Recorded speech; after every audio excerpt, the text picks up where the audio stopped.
सत्यनारायण की कथा। एक समय की बात है, एक तीर्थ में 88,000 ऋषियों ने श्री सूत जी से पूछा, हे प्रभु, इस कलयुग में वेद विद्या रहित मनुष्यों को प्रभु भक्ति किस प्रकार मिल सकती है तथा उनका उद्धार कैसे होगा। हे मुनि श्रेष्ठा, कोई ऐसा तप बताइए जिससे थोड़े समय में ही पुण्य मिले और मन वांछित फल भी मिल जाए। इस प्रकार की कथा सुनने से हम इच्छा रखते हैं। सर्वशास्त्रों के ज्ञाता सूत जी बोले, हे वैष्णवों में पूज्य, आप सभी ने प्राणियों के हित की बात पूछी है, इसलिए मैं एक ऐसे श्रेष्ठ व्रत को आप लोगों को बताऊंगा जिसे नारद जी ने लक्ष्मी नारायण जी से पूछा था और लक्ष्मीपति ने मुनि श्रेष्ठ नारद जी से कहा था। आप सब इसे ध्यान से सुनिए।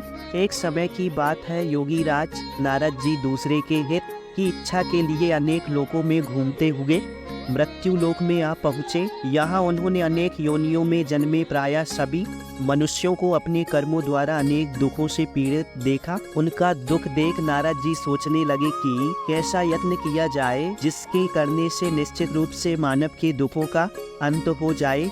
इसी विचार पर मनन करते हुए वह विष्णु लोक में गए। वहाँ वह सोचने लगे कि वहाँ वह देवों के देव भगवान नारायण की स्तुति करने लगे, जिनके हाथों में शंख चक्र गदा और पद्म थे, गले में बरमाला पहने हुए थे। स्तुति करते हुए नारद जी बोले, हे भगवान, आप अत्यंत शक्ति से संपन्न हैं, मन तथा वाणी भी आपको नहीं पा सकती है। आपका आदि मध्य तथा अंत नहीं है, निर्गुण स्वरूप सृष्टि के कारण भक्तों के दुख को दूर करने वाले आपको मेरा नमस्कार है। नारद जी की स्तुति सुन विष्णु भगवान बोले, हे मुनि, आपके मन में क्या बात है? आप किस काम के लिए पधारी हैं? उसे निसंकोच कहो। इस पर नारद मुनि बोले कि मृत्यु लोक में अनेक योनियों में जन्मे मनुष्य अपने कर्मों के द्वारा अनेक दुखों से दुखी हो रहे हैं।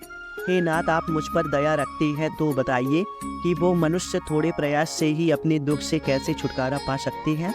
श्री हरि बोले, हे नारद, मनुष्य की भलाई के लिए तुमने बहुत अच्छी बात पूछी है।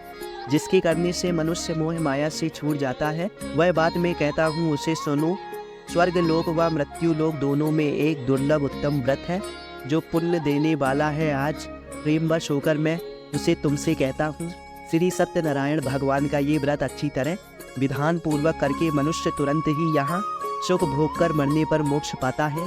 श्री हरि के वचन सुन नारद जी बोले, उस व्रत का फल क्या है और उसका विधान क्या है? ये व्रत किसने किया था? इस व्रत को किस दिन करना चाहिए? सभी कुछ विस्तार से बताए। नारद की बात सुनकर श्री हरि बोले, दुख व शोक को दूर करने वाला ये व्रत सभी स्थानों पर विजय दिलाने वाला है। मानव को भक्ति व श्रद्धा के साथ शाम को श्री सत्यनारायण की पूजा धर्म परायण होकर ब्राह्मणों व बंधु के साथ करनी चाहिए। भक्ति भाव से ही नैवेद्य, केले, फल, घी, दूध और गेहूं का आटा सवाया ले। गेहूं के स्थान पर साठी का आटा, शक्कर तथा गुड़ लेकर वह सभी बच्छड़ योग्य पदार्थों को मिलाकर भगवान का भोग लगाए। ब्राह्मणों को भोजन कराए, उसके बाद स्वयं भोजन करे। भजन कीर्तन के साथ भगवान की भक्ति में लीन हो जाए। इस तरह से सत्यनारायण भगवान का ये व्रत करने पर मनुष्य की सारी इच्छा निश्चित रूप से पूरी होती है। सूत जी बोले, हे ऋषि, जिसने पहले समय में इस व्रत को किया था उसका इतिहास कहता हूँ, ध्यान से सुनो। सुंदर काशीपुरी नगरी में एक अत्यंत निर्धन ब्राह्मण रहता था। भूख प्यास से परेशान वह धरती पर घूमता रहता था। ब्राह्मणों से प्रेम करने वाले भगवान ने एक दिन ब्राह्मण का वेश धारण करके उसके पास जाकर पूछा, हे विप्रा, नित्य दुखी होकर तुम पृथ्वी पर क्यों घूमते हो? ब्राह्मण बोला, मैं निर्धन ब्राह्मण हूँ, भिक्षा के लिए धरती पर घूमता हूँ। हे भगवान, यदि आप इसका कोई उपाय जानते हो तो बताइए। वृद्ध ब्राह्मण कहता है कि सत्यनारायण भगवान मनोवांछित फल देने वाले हैं, इसलिए तुम उनका पूजन करो। इसे करने से मनुष्य सभी दुखों से मुक्त हो जाता है। वृद्ध ब्राह्मण बनकर आए सत्यनारायण भगवान उस निर्धन ब्राह्मण को व्रत का सारा विधान बताकर अंतर्ध्यान हो गए। ब्राह्मण मन ही मन सोचने लगा कि जिस व्रत को वृद्ध ब्राह्मण करने को कह गया है, मैं उसे जरूर करूँगा। ये निश्चय करने के बाद उसे रात में नींद नहीं आई। वह सवेरे उठकर सत्यनारायण भगवान के व्रत का निश्चय कर भिक्षा के लिए चला गया। उस दिन निर्धन ब्राह्मण को भिक्षा में बहुत धन मिला, जिससे उसने बंधु बांधवों के साथ मिलकर श्री सत्यनारायण भगवान का व्रत संपन्न किया। भगवान सत्यनारायण का व्रत संपन्न करने के बाद वह निर्धन ब्राह्मण सभी दुखों से छूट गया और अनेक प्रकार की संपत्ति से युक्त हो गया। उसी समय से ये ब्राह्मण हर माह इस व्रत को करने लगा। इस तरह से सत्यनारायण भगवान की व्रत को जो मनुष्य करेगा वह सभी प्रकार के पापों से छूटकर मोक्ष को प्राप्त होगा। जो मनुष्य इस व्रत को करेगा वह भी सभी दुखों से मुक्त हो जाएगा। सूत जी बोले, इस तरह से नारद जी से नारायण जी का कहा हुआ श्री सत्यनारायण व्रत को मैंने तुमसे कहा, हे विप्रो, मैं अब और क्या कहूँ। ऋषि बोले, हे मुनिवर, संसार में उस विप्र से सुनकर किस किस ने इस व्रत को किया, हम सब इस बात को सुनना चाहते हैं। इसके लिए हमारे मन में श्रद्धा का भाव है। सूत जी बोले, हे मुनि, जिसने इस व्रत को किया है वह सब सुनो। एक समय वही विप्र धन व ऐश्वर्य के अनुसार अपने बंधु बांधवों के साथ इस व्रत को करने को तैयार हुआ। उसी समय एक लकड़ी बेचने वाला बूढ़ा आदमी आया।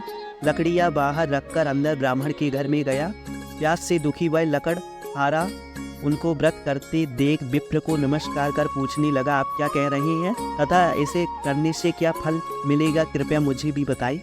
ब्राह्मणों ने कहा, सब मनोकामनाओं को पूरा करने वाला ये सत्यनारायण भगवान का व्रत है। इनकी कृपा से ही मेरे घर में धन्य धान्य की वृद्धि हुई है। विप्र से सत्यनारायण व्रत के बारे में जानकर लकड़हारा बहुत प्रसन्न हुआ। चरणामृत लेकर वह प्रसाद खाने के बाद वह अपने घर गया। लकड़हारे ने मन में संकल्प किया कि आज लकड़ी बेचने से जो धन मिलेगा उसी से श्री सत्यनारायण भगवान का व्रत करूंगा। मन में इस विचार को ले बूढ़ा आदमी सिर पर लकड़ियाँ रख उस नगर में बेचने गया जहाँ धनी लोग ज़्यादा रहते हैं। उस नगर में उसे अपनी लकड़ियों का दाम पहले से 4 गुना अधिक मिलता है। बूढ़ा प्रसन्नता के साथ दाम लेकर केले, शक्कर, घी, दूध आदि लेकर सत्यनारायण भगवान के व्रत की अन्य सामग्री को लेकर अपने घर गया। वहाँ उसने अपने बंधु बांधवों को बुलाकर विधि विधान से सत्यनारायण भगवान का पूजन और व्रत किया। इस व्रत के प्रभाव से वह बूढ़ा लकड़हारा धन पुत्र आदि से युक्त होकर संसार के समस्त सुख भोग कर अंतकाल में बैकुंठ धाम चला गया। हमारे YouTube चैनल से जुड़ने के लिए हमारे YouTube चैनल को सब्सक्राइब कीजिए, जिससे धार्मिक और आध्यात्मिक कहानियाँ आप तक पहुँच सके।